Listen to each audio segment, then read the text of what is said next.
Hello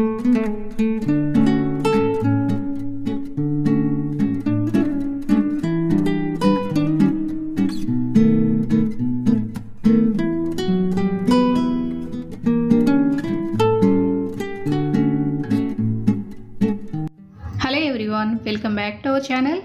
Nellore special అయిన మలై కాజాని ఇంట్లోనే చాలా ఈజీగా, జ్యూసీగా, సింపుల్గా ప్రిపేర్ చేసుకోవచ్చండి. చాలా తక్కువ ఇంగ్రీడియంట్స్తో, అలాగే ఇందులో మైదాను కూడా వాడే అవసరం లేకుండా ఏ విధంగా దీన్ని ప్రిపేర్ చేసుకోవాలి, అలాగే బోలెడనే టిప్స్ని కూడా షేర్ చేయబోతున్నాను. వీడియో చివరి వరకు చూడండి. చాలా అంటే చాలా బాగా వస్తుందన్నమాట.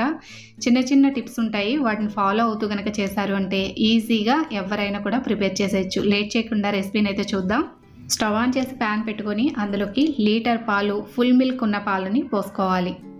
ఒక్క పొంగు వచ్చేంత వరకు హై ఫ్లేమ్ మీద మరగనిచ్చి అక్కడి నుంచి లో ఫ్లేమ్లో మధ్య మధ్యలో కలుపుకుంటూ మీగడ అంచులకి కడుతుంది కదా, మళ్ళీ దాన్ని అంతా కూడా తీసి మధ్యలోకి వేస్తూ ఈ విధంగా స్లోగా మరగనివ్వాలి.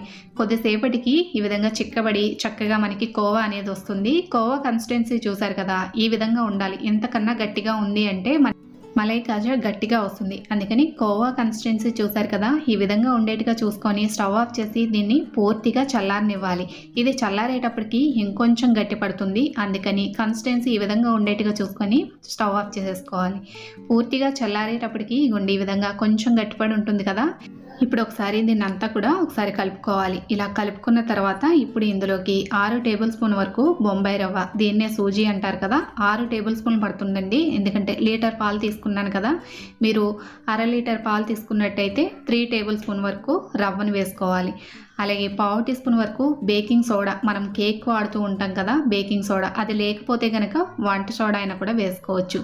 వంట సోడా వేశాక బాగా కలిపేసి మూత పెట్టి ఒక 2 నిమిషాలు పక్కకు పెట్టుకుందాం. ఈలోపు పాకాన్ని ప్రిపేర్ చేసుకుందాం.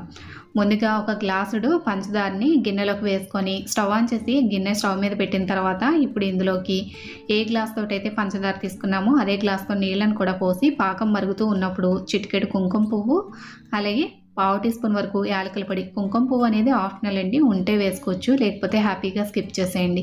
ఎలాంటి పాకం వచ్చే అవసరం ఉండదు. పాకం పంచదార కరిగిందంటే స్టవ్ ఆఫ్ చేసి మూత పెట్టేసుకోండి. ఈలోపు మనం వేసిన రవ్వ కొంచెం పీల్చుకొని మలై అనేది కొంచెం గట్టిపడి ఉంటుంది కదా, ఇప్పుడు దీన్ని చిన్న చిన్న బాల్స్గా తీసుకొని వీడియోలో చూపిస్తున్నట్టుగా జస్ట్ అలా ఒక బాల్ ప్రిపేర్ చేసుకొని మనం వడలకి ఏ విధంగా అయితే కాస్త మందంగా ఒత్తుకుంటామో అలానే ఒత్తుకోవాలి.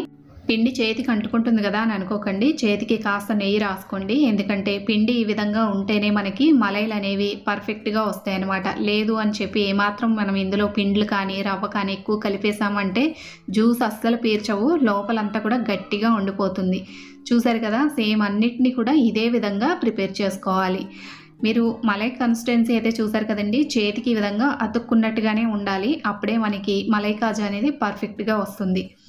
చూసారు కదా, ఈ విధంగా మొత్తం అన్నీ ప్రిపేర్ చేసుకున్నాక ఇప్పుడు స్టవ్ ఆన్ చేసి నూనె పెట్టుకోవాలి డీప్ ఫ్రైకి సరిపడా. ఇప్పుడు స్టవ్ని లో ఫ్లేమ్లో పెట్టుకొని మనం ముందుగా ప్రిపేర్ చేసుకున్న మలై కాజాలని ఒక్కొక్కటిగా ఇందులోకి వేసుకోవాలి. మనం మలై కాజా వేసేటప్పుడు నూనె మీడియం హీట్ మీద ఉండేట్టుగా చూసుకోవాలి. మరి హై ఫ్లేమ్ పెట్టి వేసామంటే పైన అంతా మాడిపోతాయి, లోపల ఉడకవు. ఇవి త్వరగానే కలర్ వచ్చేస్తాయి. అందుకని లో ఫ్లేమ్లో కానీ మీడియం ఫ్లేమ్లో కానీ పెట్టి మలైలను వేసుకోండి. కొద్దిసేపటికి వాటి అంతటికి అవే తేలుతాయి పైకి. అప్పుడు మనం గరిటె పెట్టి రెండో వైపు కూడా టర్న్ చేసుకొని మంచి కలర్ వచ్చేంత వరకు ఫ్రై అవ్వనివ్వాలి. ఇవి ఫ్రై అయ్యేటప్పుడు కూడా లో టు మీడియం ఫ్లేమ్ మాత్రమే ఉండాలండి స్టవ్. అంతకు మించి హై ఫ్లేమ్ పెట్టాము అంటే త్వరగా మాడిపోతాయి.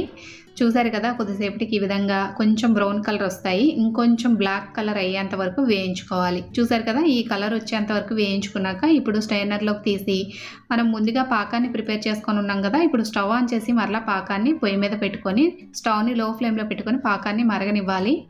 మరుగుతూ ఉన్న పాకంలో ఈ మలై కాజాలని వేసి ఇంకొక నిమిషం పాటు వీటిని కూడా పాకంలో ఉడకనివ్వాలి. అప్పుడే మనకి పాకం అనేది లోపల వరకు వెళ్ళి చక్కగా జ్యూసీగా వస్తాయన్నమాట మలై కాజాలు. ఈ మలై కాజాని పాకంలో ఎంతసేపు ఉంచాలి అంటే, మనము ఇప్పుడు ఒక బ్యాచ్ తీసి మలై కాజాలని ఈ పాకంలో వేసుకున్నాం కదా, సెకండ్ బ్యాచ్ మళ్ళీ వేసేంత వరకు ఉడకనిస్తే సరిపోతుందనమాట. ఇప్పుడు చూసారు కదా, సెకండ్ బ్యాచ్ వేస్తున్నాను. ఈ సెకండ్ బ్యాచ్ వేసిన వెంటనే మనం వేసిన ఫస్ట్ బ్యాచ్ పాకంలో ఉన్నాయి కదా, వాటిని తీసి సర్వింగ్ బౌల్లో పెట్టేసుకుంటే సరిపోతుందనమాట. అయితే దీన్ని వెంటనే సర్వ్ చేయరండి. మామూలుగా స్వీట్ షాపుల్లో అయితే కనుక 1 డే అలా పాకంలో ఉంచేసి నెక్స్ట్ డే సర్వ్ చేస్తారనమాట. అయితే ఈరోజు మనము 2 అవర్స్ అయినా కూడా ఈ పాకంలో అయితే వదిలేయాలి. అంటే పూర్తిగా చల్లారేంత వరకు వదిలేయాలన్నమాట. ఇదే విధంగా ప్రిపేర్ చేసుకున్నాక మళ్ళీ అన్నిటినీ పాకంలో వేసేసి ఒక 2 అవర్స్ వదిలేసాము అంటే చక్కగా చల్లారి ఉంటాయి. అలాగే మనకి జ్యూస్ అనేది పీల్చుకొని ఉంటాయి అన్నమాట. చూసారు కదా, ఇప్పుడు మలై కాజా మనకి తినడానికి రెడీ అండి. ఇది సేమ్ మనకి స్వీట్ షాపుల్లో ఏ విధంగా అయితే ప్రిపేర్ చేస్తారో అదే విధంగా వస్తుంది. మైదా కానీ ఏమీ వాడే అవసరం ఉండదు. అన్నీ ఇంట్లో ఉండే వాటితోనే చాలా ఈజీగా జ్యూసీగా మలై కాజాని ప్రిపేర్ చేసుకోవచ్చండి. నెల్లూరు ఫేమస్ అయిన రెసిపీని ఇంట్లోనే ఈజీగా ఎలా ప్రిపేర్ చేసుకోవాలో చూసారు కదా జ్యూసీగా సాఫ్ట్గా ఎంత బాగా వచ్చాయో. అన్నీ ఇంట్లో ఉండే ఇంగ్రీడియంట్స్తోనే ఎంత ఈజీగా ప్రిపేర్ చేసుకున్నామో కదా. మరెందుకు ఆలస్యం, మీరు కూడా ట్రై చేసి మీకు ఎలా కుదిరింది అనేది కామెంట్ సెక్షన్లో తెలియచేయండి. మరిన్ని టేస్టీ రెసిపీస్ కోసం మన ఛానల్ని సబ్స్క్రైబ్ చేసుకోండి. ఇదండి వాళ్ళకి రెసిపీ మీ అందరికీ నచ్చిందని అనుకుంటాను. నచ్చినట్టయితే లైక్ చేయండి. కొత్తవారైతే కనుక ఛానల్ సబ్స్క్రైబ్ చేసుకోండి. మరొక మంచి రెసిపీతో మళ్ళీ కలుస్తాము. వీడియో చివరి వరకు చూసారు కదా, నచ్చితే లైక్ చేయడం మాత్రం మర్చిపోకండి. థ్యాంక్స్.